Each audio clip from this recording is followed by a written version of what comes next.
Socrates. I'm Socrates.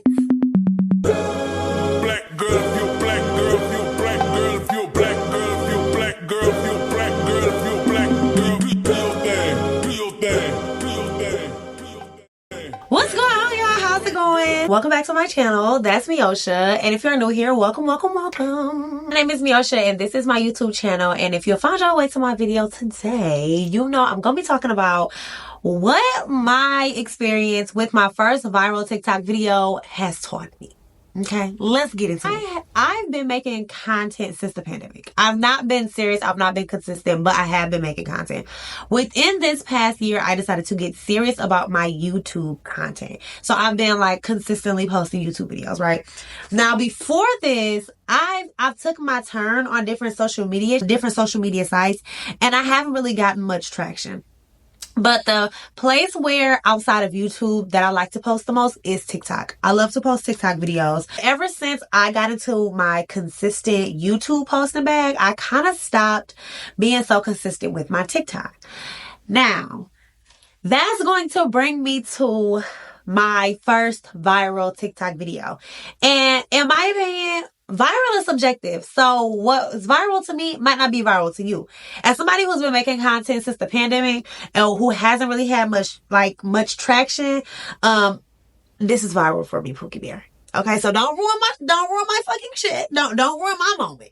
All right, Pookie, you go on there, you go on somewhere else with that mindset. But this was viral to me. 6,000 views, 20,000 likes, and all the other things, right? That's viral to me, Pookie Bear. So, yeah, I did that. So, background on the video, how it came about.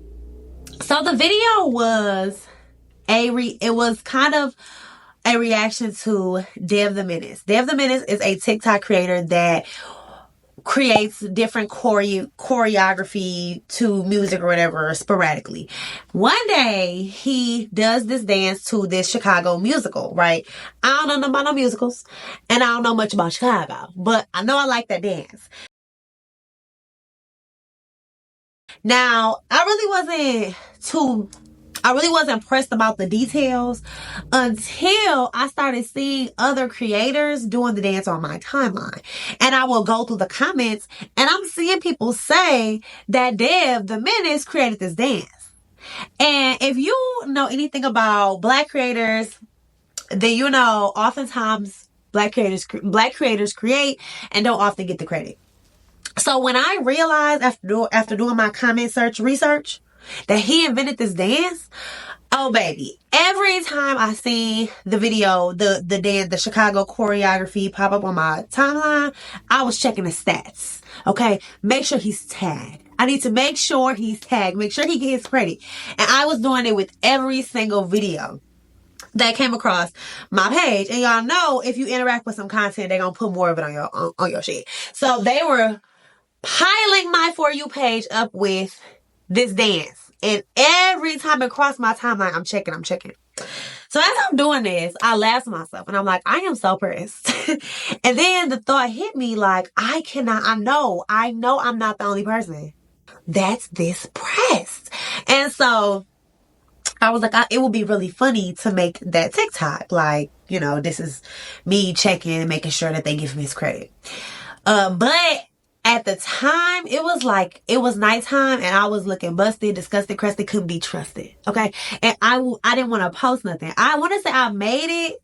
And then I'm like, nah. We not gonna post it. So go to sleep. Next morning wake up and same stuff. I get on TikTok, same situation. I'm checking all the videos for credit. Same exact situation. So I'm like, Miosha, this is the second time you had this idea. Make the dang on TikTok. So sitting there, still crusted, dusted, busted, couldn't be trusted. I made the TikTok. And lo and behold, it went viral. Okay. And so from that moment, I have a few takeaways because ever since I started creating content, I've been waiting for that moment where my content reaches a huge amount of people and just increases my visibility. Been waiting for it. However,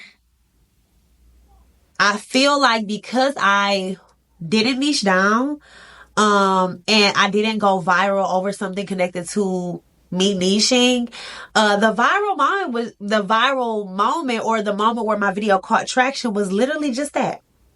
And so in my mind, I thought like, okay, when I have a moment like this, I'll be able to capitalize and grow, which I could have had I put in the work to really create content and niche down and put effort into going viral off of that niche. Does that make sense?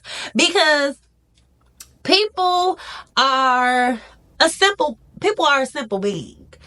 If they find your content and they enjoy it because you're doing this silly thing, speaking for myself, if I find a video of somebody and they're doing something silly and I really enjoy seeing it, I'm going to go to their page and I'm going to want to see them do that very silly thing again, but maybe just a little different. And then again, but maybe just a little different, right? And that's where you get your audience. That's where you get the people that's going to stick around, because I want to continue to see this. And I feel like I hadn't really put in a lot of the footwork. So when my moment did come, it didn't really bear a lot of fruit. I got about 96,000 views on the video, about 20-something thousand likes, comments, bookmarks, and all of that. But I'm not going to continue to make content about Dip the Menace. I'm also not going to continue to make content about like viral things that are happening. That was a pure moment, right? So people are not going to continue to see that content for them to stick around. Obviously, everybody that viewed my video wasn't my target audience, but my target audience was definitely in that crowd. And I feel like I feel like I was so focused on the big moment that I wasn't really paving those steps to be the foundation for that big moment. So when the big moment came, there was nothing for people to stick around for. I had about 20,000 profile visits. Seriously, like over the course of the entire time that the video had traction, I had about 20,000 profile visits. I probably gained about 100 followers, if that, right? So people were coming to my page, but they weren't sticking around. I say all that to say that whole experience really taught me that there's beauty in slow growth. There's beauty in really building the foundations to what you're creating, so that when people find what you've created, they have a reason to stick around and enjoy what you've created. When you're so focused on that big moment, you're not really setting up the foundation to support that big moment. And I think that was a valuable lesson that I learned. There's beauty in slow growth. There's beauty in creating and maybe not getting hundreds of thousands of views. Maybe you only get 200, but 20 of those people stick around, and you keep building and you keep building and you keep building and you keep building on it until when you finally do have that moment, you have something that you've built that people want to stick around and enjoy. You know? Call me freaking Socrates. I'm Socrates.